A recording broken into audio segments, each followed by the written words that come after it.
The survey ship descended through the atmosphere of Eden 7 with precision and power.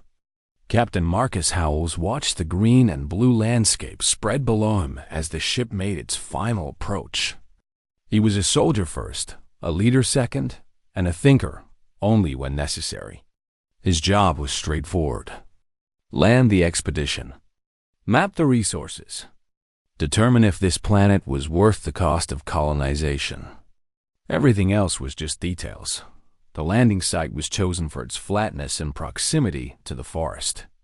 Marcus wanted to see what those massive trees could offer. Were they valuable lumber? Did they contain chemical compounds useful for medicine or fuel? The answers would determine whether Eden 7 became a human colony or just another marker on a map. Lavra. Chun was the last person to descend from the ship. She moved slowly, carefully using the railing to lower herself down the steps. Her left knee was swollen and tight from the long journey in the confined shuttle. Her right shoulder ached from sleeping wrong the night before. At 48 years old, she felt every one of those years, and then some. The arthritis that had plagued her for the past 5 years was worse in cold environments, and the shuttle was always cold. Marcus did not wait for her. He was already organizing the camp, directing soldiers to set up equipment, marking supply lines, and establishing the perimeter. Lavra carried her own bags. The soldiers carried weapons and tools. She was the expedition botanist, the least useful person in the group. That was the way of these expeditions. The strong led. The useful supported them. And people like Laura came along because someone had decided that knowing what plants grew in a place mattered. She knew the soldiers did not respect her. She could see it in the way they looked at her, the way they moved around her without acknowledgement. She was old. She was slow. She was a woman in a field of younger, stronger men. On a world this dangerous, these things mattered. Or at least, that was what they all believed. The forest of Eden 7 was unlike anything Laura had ever seen. Back on Earth, she had studied the great rainforests of South America and the dense jungles of Southeast Asia.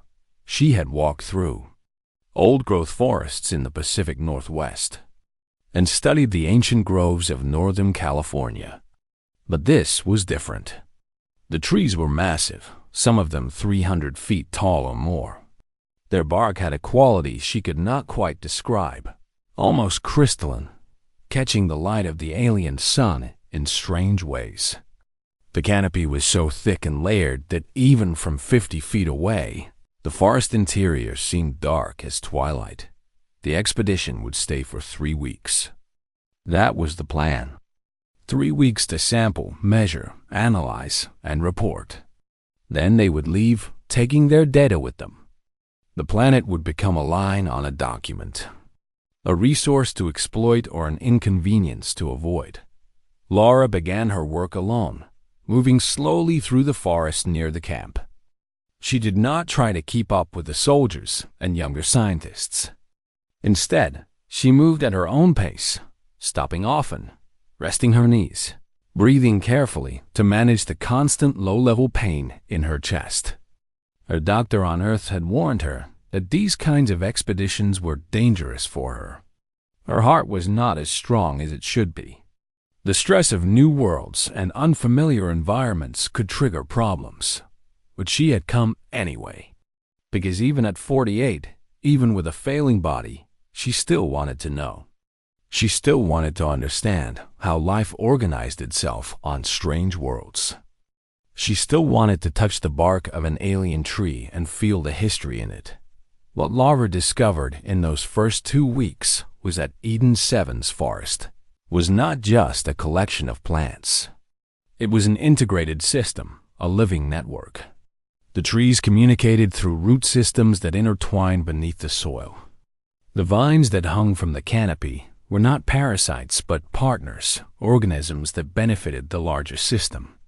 The smaller plants, the fungi, the moss-like growths that covered every surface were all part of a carefully balanced arrangement that had taken millions of Years to develop. She began to understand the forest by being present in it, by moving slowly through it, by stopping to observe rather than to collect, by sitting for hours, watching how light changed through the canopy, how animals moved through the understory, how the forest responded to weather and time, and the forest began to respond to her. It was a subtle thing at first. She noticed that certain paths seemed easier to walk, that certain shelters seemed to appear when she needed rest. When she was thirsty, she would find a particular vine, and when she squeezed it gently, water would drip into her hand. When her arthritis was particularly bad, she would rest against a certain tree, and when she woke up, the pain would be manageable again. Lavra did not believe in magic. She was a scientist. She knew about plant biology, about how certain organisms could interact with human physiology, about the biochemical properties of various compounds. But she also knew that she was experiencing something that her education had not fully prepared her to explain. She began to talk to the forest. Not in any mystical sense, but simply as one would talk to a companion. She would name the trees. She would explain what she was doing and why. She would tell the forest about her pain, about her limitations, about the way the soldiers did not respect her because she was weak. And the forest listened. Not with ears, because trees did not have ears. But in some fundamental way, the forest understood her presence and responded to it. The plants grew differently where she walked. The animals seemed calmer around her. The ecosystem shifted and adapted to her presence. Marcus did not notice. He was too busy with measurements and analysis, too focused on the data that would determine profit and loss. The soldiers did not notice. They moved through the forest like invaders, cutting what was in their way, taking what they wanted, leaving marks of human passage everywhere. But the forest noticed. And the forest remembered. On the 17th day of the expedition, Lavra walked deeper into the forest than she had ever gone before. She was moving toward a grove of the crystalline-barked trees she had come to love. Her joints hurt less on this particular morning, and she wanted to spend time in that special place. She did not know that she was walking toward the event that would change everything. She did not know that 3 days later, the sky would fill with fire. She did not know that everything she had come to care for would be threatened. She did not know that she, the weakest member of the expedition, would become the only one with the power to save it. She only knew that the forest was beautiful, that her heart was still beating, and that for the first time in a long time, she felt like she belonged somewhere. The alarm came without warning. One moment the camp was quiet, the soldiers moving through their morning routines, preparing equipment and reviewing data. The next moment, the sky burned with plasma fire. Captain Marcus Howells was the first to die. He was standing at the map table, reviewing the day's survey plans, when the first Krell weapon struck the camp's center. The blast killed him instantly, vaporizing his body and 3 soldiers standing nearby. The shock wave threw the others to the ground, stunning them, disorienting them. The Krell ships descended through the atmosphere like predators striking at prey. There were 3 of them, sleek and built for war. They circled the camp once, analyzing, calculating, then opened fire on everything below. The soldiers tried to fight back. They had weapons, training, and courage. What they did not have was a chance. The Krell technology was superior in every measurable way. Their armor was stronger. Their weapons were more powerful. Their strategy was based on cold calculation and overwhelming force. The human soldiers died one by one, returning fire that barely damaged the alien ships. The camp became a battlefield, and then a burning ruin in less than 3 minutes. Laura was gathering samples in the forest when the attack began. She was nearly a mile from the camp, moving carefully through the undergrowth with a collection bag in her hands. At her age and with her physical limitations, she could not move quickly. But she had learned to move quietly. She had learned to observe without disturbing. She was examining a fungal growth on a fallen log when the first explosion reached her ears. She froze. The sound was wrong. Not a thunder sound or the cracking of a falling tree. This sound was sharp and violent and absolutely human in its origin. She knew weapons. She had been raised during a time of conflict. She knew the signature of violence. Lara looked up through the forest canopy but could see nothing. The trees were too thick, the forest too dense. She stood carefully, abandoning her collection bag, and began to move toward the camp. She moved faster than her body wanted to. She moved despite the pain that screamed in her knees and hips. Because she understood what was happening, and she knew that the camp was in danger. But by the time she moved a quarter mile, the sound stopped. The explosions ceased. The distant sound of weapons fire ended. Then there was silence, a terrible silence that was worse than any violence. Lara stopped in the forest, listening. Her heart was pounding hard in her chest, too fast, dangerous. She could feel it beating unevenly, skipping, struggling. The stress was triggering the arrhythmia that her doctors had warned her about. She forced herself to breathe slowly, to control the panic. But panic was difficult to control when the world was ending. She did not return to the camp. Something in that silence told her that returning to the camp would be the last thing she ever did. Instead, she moved deeper into the forest. She moved away from the camp and away from whatever had brought death to the only humans on this world besides herself. When she could not move further, she stopped. She found a large tree with dense roots that created a sheltered hollow. She squeezed herself into the space, her body aching, her heart still racing. And she waited. Hours passed. Darkness came as the alien sun set. Lara sat in her hiding place, shaking with cold and fear and the physical toll of moving so far beyond her normal capacity. She did not have water. She did not have food. She did not have a weapon or any way to defend herself. She only had the forest and the hope that it would hide her.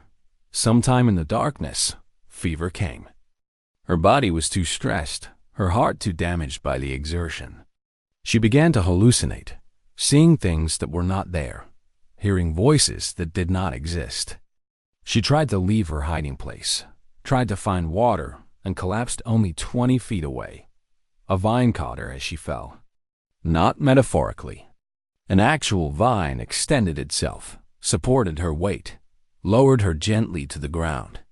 Laura's fevered mind could not process what was happening, but her body recognized help when it received it. She drank from the vine when it bent to her mouth. Water flowed into her, cool and clean and tasting of the forest itself. When she passed out, it was on a bed of moss that seemed to have grown specifically for the purpose of cradling her broken body. For 3 days, Lara existed in a state between consciousness and death. The forest kept her alive in ways that defied her scientific understanding. When she was thirsty, water appeared. When she was hungry, the forest provided fruits and edible plants that she somehow recognized as safe to eat despite the foreign origin. When her body temperature spiked with fever, the forest seemed to cool itself around her, providing shelter from the worst heat. On the 4th day, she woke with clarity returning to her mind. Her fever had broken. Her heart was beating more regularly, though still fast, still damaged. But she was alive. And more than that, she was not alone in the way she had been in the camp. The forest had made itself known to her. It had moved to save her life. It had responded to her need as if she were part of its own body, an injured part that required care and healing. Lara moved from her shelter and found a clear stream she had somehow not seen before. She drank deeply, cleaned her wounds, and began to assess the damage to her body. She was bleeding from several cuts. Her clothes were torn. Her medications were lost, left in the camp, or destroyed in the attack. She had nothing of the human world except the clothes on her back, but she had the forest. And the forest was beginning to feel more like home than any human place had ever been. She also had a problem. The Krell were still down here. She had heard their ships descend. She had heard the silence after the weapons fire stopped. That silence meant they had landed. They were somewhere on this world, and they would be looking for survivors.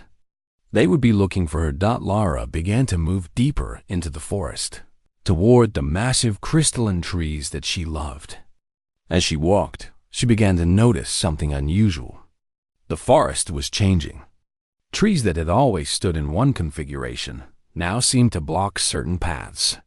Vines that had hung naturally from the canopy now formed barriers and obstacles.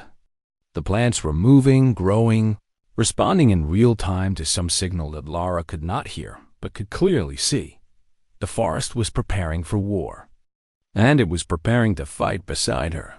That night, Lara sat with her back against one of the crystalline trees and wept. Not from fear, though fear was present.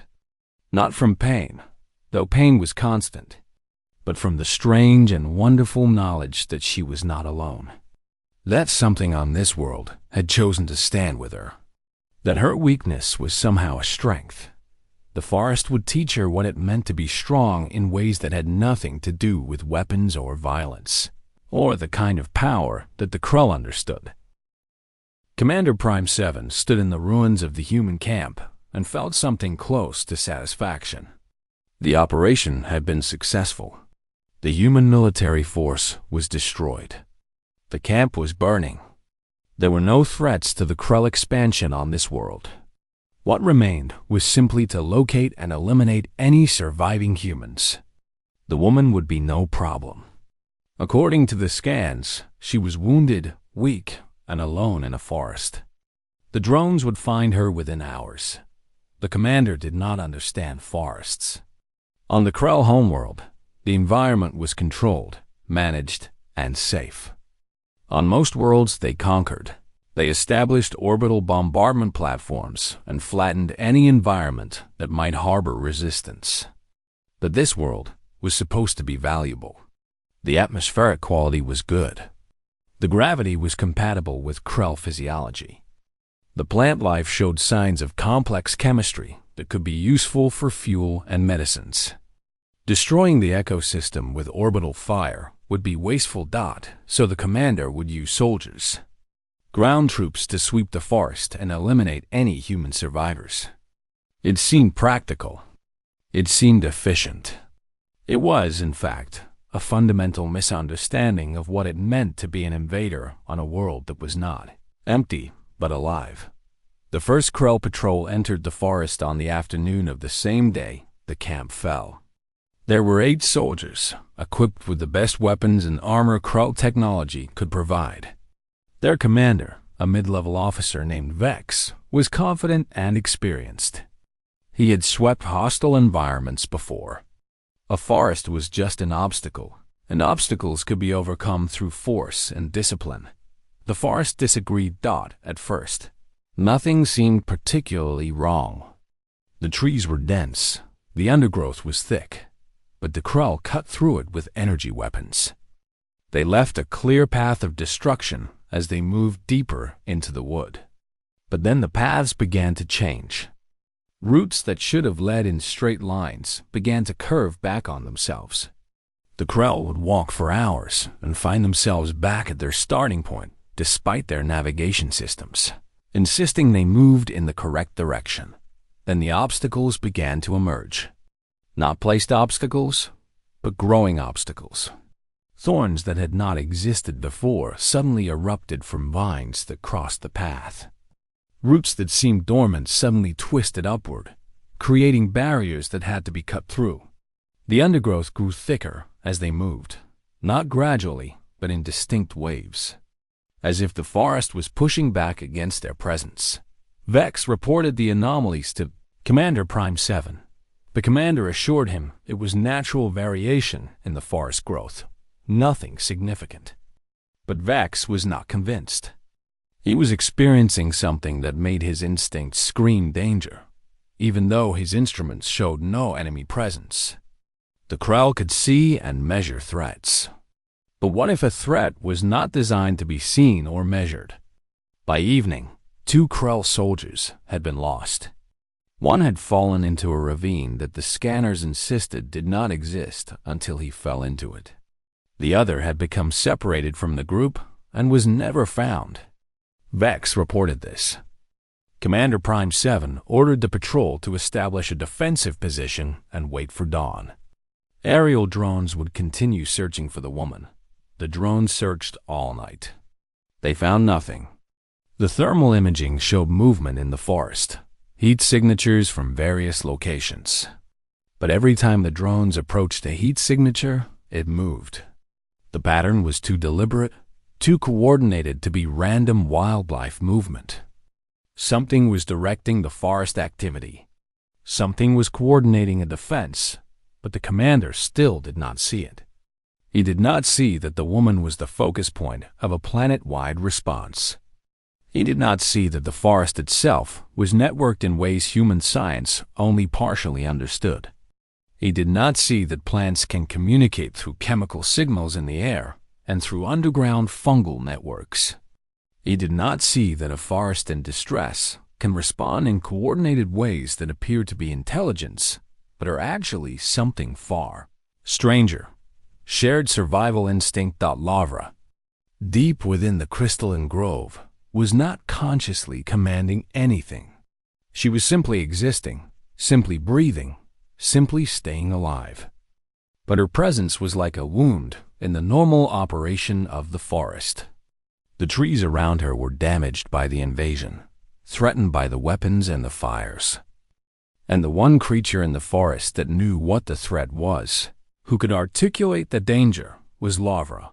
The forest was listening to her fear, and it was responding. On the 3rd day, Commander Prime 7 decided that orbital bombardment was necessary. The forest was proving too resistant to ground operations.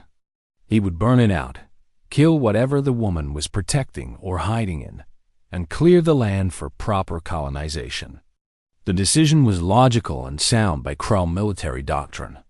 It was also the moment when the forest stopped defending itself and started attacking Dot as the first incendiary charges fell from orbit.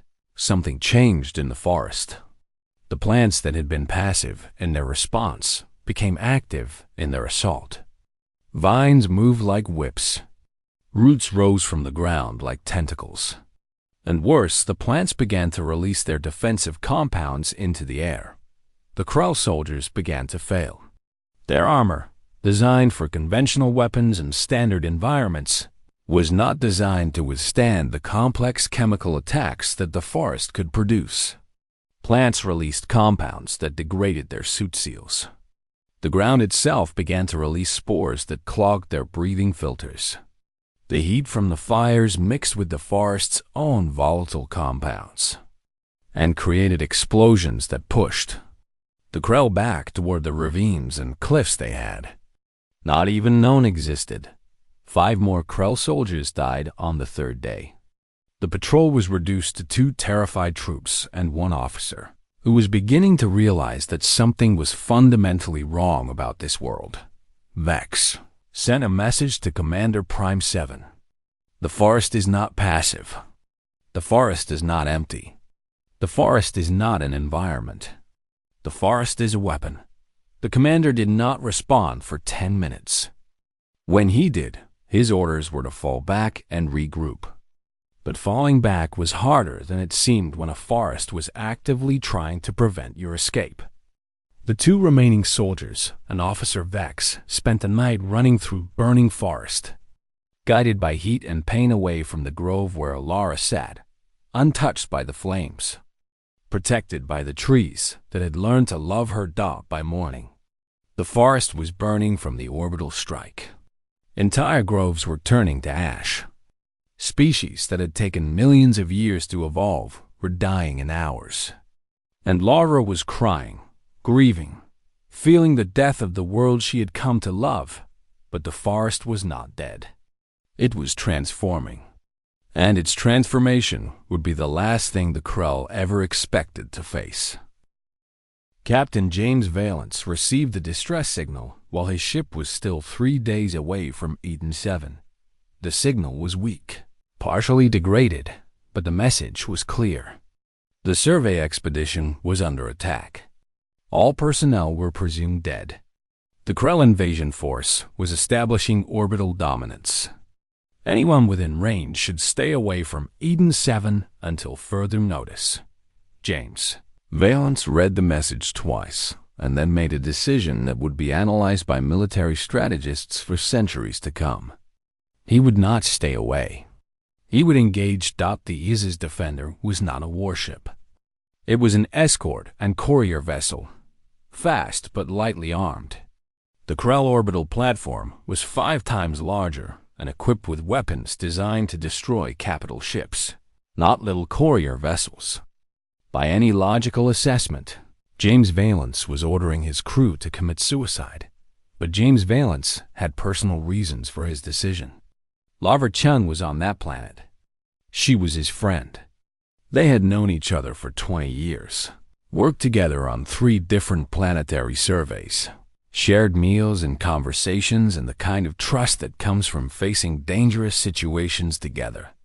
If there was any chance, any possibility at all that she was still alive, he would reach her. His crew was small, 18 people including himself. Most of them were not combat personnel, but they were loyal and they trusted their captain. When James Valence announced that they would accelerate toward Eden 7 and intercept the Krell vessel, no one objected. The Isis Defender burned through space at maximum acceleration. The drive system screamed under the strain.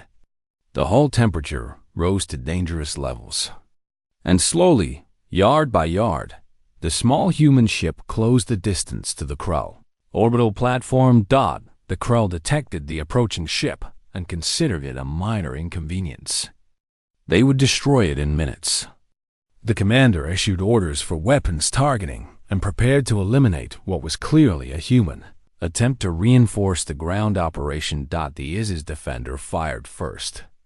James Valence knew that surprise was his only advantage. He knew that if the Krell weapons could track his ship, the ship would be destroyed. So he did not try to dodge or maneuver. He accelerated directly at the Krell platform and opened fire with every weapon his small ship possessed. The first volley hit the Krell shield generators. The weapons did minor damage, barely registering against the platform's defenses. But they registered. The Krell commander shifted shield power to compensate. And in that moment of adjustment, the Isis Defender's second volley struck a power coupling, creating a chain reaction through the upper deck of the Krell vessel. The commander had underestimated the human ship because he had underestimated humans. He had assumed that a small vessel with minimal weapons would pose no threat. He had not considered that the human captain might be willing to sacrifice everything for a chance to hurt the invaders. He had not accounted for the human tendency to do things that made no logical sense when something important to them was at stake. The battle lasted 17 minutes. The Krell platform was better armed, better armored, better protected. But the Isis Defender was crewed by humans who had nothing to lose and everything to prove. James Valence brought his ship in close, so close that the massive Krell weapons could not track him at short range. He rammed the Krell vessel once, tearing a section of hull open to vacuum. He used the Isis Defender's remaining weapons to target critical systems. And he ordered his crew to hold position even as their shields began to fail. With every hit, the Krell platform lost functionality. The weapon system that had been bombarding the planet below shut down. The shield generators overloaded. And finally, catastrophically, the reactor went into cascade failure. James Valence was still firing when the Krell platform exploded. The explosion pushed his ship backward, tearing through what remained of its hull. The Isis Defender was dying. Its reactor was failing. Its hull was breached in a dozen places. Its life support systems were failing. But in those final moments, before the ship went dark and silent, James Valence had accomplished something impossible. He had destroyed the Krell orbital platform. He had stopped the bombardment. He had given Lara, if she was still alive, a chance. The explosion was visible from the surface of Eden 7. Lara saw the sky light up with fire and plasma, saw the moment when the Krell ship died in the vacuum above. She saw it and understood what it meant. Someone had come for her. Someone had sacrificed everything to give her a chance to survive. On the ground, the Krell forces realized they were no longer supported. Their ship was gone. Their orders were not being transmitted. The communication network that connected them to orbital command had ceased to exist. For the first time in the military history of the Krell, a superior force was isolated, stranded, and facing an enemy they could not effectively fight. Commander Prime 7 made the decision to regroup and establish a defensive position. He would consolidate his remaining forces. He would contact the homeworld and request rescue and reinforcement. He would survive this engagement, even if it meant retreat. The human woman was no longer important. Victory was no longer important. Survival was what mattered. But survival was precisely what the forest would not allow. Vex, the officer who had been hunting Lara, emerged from the burning forest on the morning of the 4th day. He was alone. His armor was half melted. His weapons were non-functional. His mind was broken by what he had experienced in the depths of the forest. He had seen things that he could not explain and could not reconcile with everything he knew about how the universe worked. Trees that moved with intention, vines that coordinated their attacks, plants that seemed to think, to plan, to deliberately attack his fellow soldiers. He reported to Commander Prime 7 that the woman was still alive, that she was in the forest, that the forest itself was defending her with a level of coordination and purpose that suggested either sophisticated technology or something far more disturbing, something that suggested the planet itself was conscious. The commander dismissed this as stress-induced hallucination. He ordered Vex to rest and recover, but in his mind, doubt had been planted. Something on this world was wrong. Something about Eden 7 was not matching the databases and the scans and the tactical analysis. Something was fighting back in ways that the Krell had not anticipated. And in the burning forest, Lara sat in the shelter of the crystalline trees, feeling the death throes of the world she had come to love, knowing that somehow, against all probability, humanity had not forgotten her, that someone had valued her enough to die for her, and knowing too that the fight was not over, that the Krell were still on this world, that the forest was preparing for the final confrontation. She whispered into the trees around her, telling them about the sacrifice, telling them about the human who had valued her life enough to give his own. And the forest listened, and the forest remembered. And the forest prepared to fight like it had never fought before. The final battle was not a battle in any conventional sense. Commander Prime 7 had established a defensive perimeter near what remained of the human camp. He had consolidated his remaining forces, 37 Krell soldiers, 4 officers, and 1 commander who was beginning to realize that his career was over. They had weapons, armor, and training. What they did not have was hope. The attack came not as a military assault, but as a transformation of the environment itself. The forest did not charge or advance. The forest did not organize into tactical formations. Instead, the forest simply became hostile to the presence of the Krell in ways that were impossible to defend against. The ground beneath them became unstable. Roots that should have been deep underground rose to the surface, creating uneven terrain that was almost impossible to walk on without falling. The vines hung lower, entangling limbs and weapons. The plants released spores into the air that, degraded Krell equipment, and made breathing difficult even with suit filters running at maximum capacity. More than that, the smaller creatures of the forest began to respond to patterns in the environment that the Krell could not detect. Insects swarmed in coordinated clouds. Predators moved toward the Krell position with unusual purpose and unusual numbers. The ecosystem was no longer passive. The ecosystem was no longer neutral. The ecosystem had chosen a side. Lara walked toward the Krell position on the 5th day of the invasion. She moved slowly, as she always did, but she moved with a clarity of purpose that nothing could stop. Her body was damaged, scarred by the fires, weakened by 5 days without proper medicine or rest. But her mind was clear. The forest had kept her alive for a reason. It had protected her for a reason. Now it was time to end what had started. Commander Prime 7 saw her approaching and saw an opportunity. If he could capture her, if he could use her as leverage, perhaps he could negotiate a retreat with honor. His soldiers raised their weapons as she approached. They aimed at the walking woman, the weak thing in the tattered clothes. The target that no warrior should fail to kill. Lara stopped 50 feet from them. She was not carrying a weapon. She was not threatening in any conventional sense. But as she stood there, something shifted in the forest around her. The vines accelerated their growth. The roots pushed higher. The plants began to move with greater speed and greater purpose. She spoke to them. Her voice was soft, but in the strange acoustics of the burning forest, it carried clearly. I am Lara Chun. I am the keeper of this forest. The trees know me. The roots know me. Every living thing on this world knows that I am one of them. You invaded. You destroyed. You killed those who could not fight back. And now you will face what you have awakened. Commander Prime 7 found her words unnecessary. He could see what was happening. The forest was surrounding them.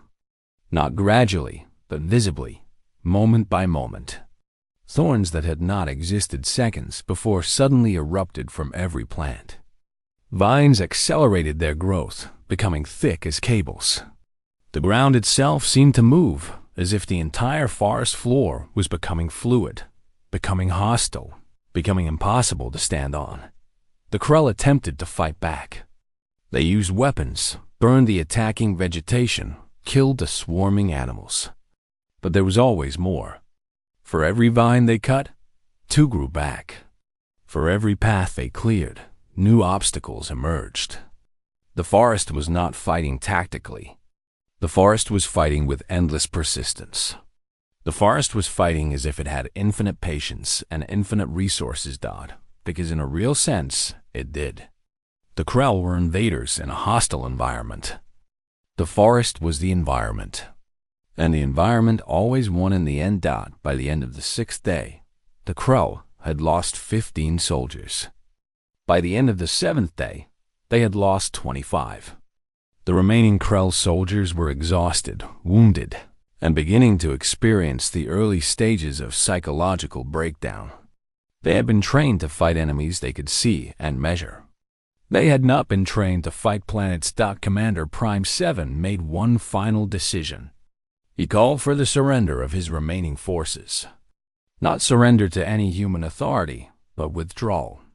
A request for a truce, a cessation of hostilities, an agreement that the Krell would leave this world and never return. Lara accepted the surrender. Not because the forest wanted mercy, but because she knew that humans, unlike Krell, understood the value of mercy. Humans made decisions based on emotions as well as logic. Humans could choose compassion, even in victory. The remaining Krell soldiers were gathered and escorted back to their secondary landing vessel, the only Krell ship that had survived the destruction of the primary platform. They boarded with haste. They took nothing of value. They left behind dead soldiers, damaged equipment, and the wreckage of their invasion. Within hours, their ship left the atmosphere of Eden-7. They did not return. Lavra did not immediately realize that she was injured until the immediate danger had passed. The burns on her arms and legs were severe. The cuts on her face and torso were deep. She had internal bleeding that she could not see or measure. Her heart was arrhythmic, struggling to maintain its rhythm under the stress and damage of the past week. The human rescue team found her in the clearing with the crystalline trees. They found her sitting on the ground, surrounded by plants that seemed to have arranged themselves specifically to shelter her. They found her alive when every logical assessment suggested she should have been dead. She was smiling. The rescue medic worked quickly to stabilize her. She was transported to the remaining human vessel in orbit. She was treated for her injuries. She spent 3 weeks in medical recovery, and slowly her body began to heal. The stress on her heart lessened. The infections from her wounds were cleared. The burns began to scar over. But Lavra did not return to Earth. When the rescue team offered to take her home, she refused. She asked instead to return to Eden 7. She asked to stay on the world that had saved her life. The human authorities debated this, discussed it, argued about its feasibility. But in the end, they agreed. They would establish a permanent research station on Eden 7, and Lara would serve as its administrator and head botanist. She would be the guardian of the forest, the keeper of the knowledge of how this world worked, the human representative to the ecosystem that had chosen to fight alongside her. 5 years later, Eden 7 was no longer listed as a candidate for human colonization. The Galactic Council had designated it as a protected world, off-limits to exploitation. The reasoning was simple. The planet had demonstrated the capacity to defend itself. The planet could not be conquered. The planet could not be colonized. The planet could only be respected. Lara, now in her 50s, spent her days walking through the forest she had learned to love. Her arthritis was still present, but it bothered her less in the Earth-like gravity of Eden 7. Her heart condition persisted, but she managed it with care and the knowledge that she had already lived longer than anyone expected her to. She walked slowly through the groves and clearings, and everywhere she went, the forest acknowledged her presence. Paths opened before her. Shelter appeared when she needed rest. Water was offered when she was thirsty. The forest had learned that this human was different from the others. This human had listened. This human had respected. This human had become, in every way that mattered, part of Eden 7 itself. And when humans asked her how she had survived what seemed impossible, she would simply smile and say that she had never been weak. She had only been underestimated. She had only been misunderstood. She had only needed to find the right place, the right people, and the right moment to show what she had always been capable of. The forest nodded in agreement when she said these things. The trees leaned closer. The roots moved gently beneath her feet in acknowledgement. And the forest, which had learned to love this single human, learned also to tolerate the others who came to study it, to understand it, to try to learn what it meant to live in balance with the world instead of conquering it. Eden 7 became a beacon for a new kind of human expansion, not conquest, not colonization, but coexistence.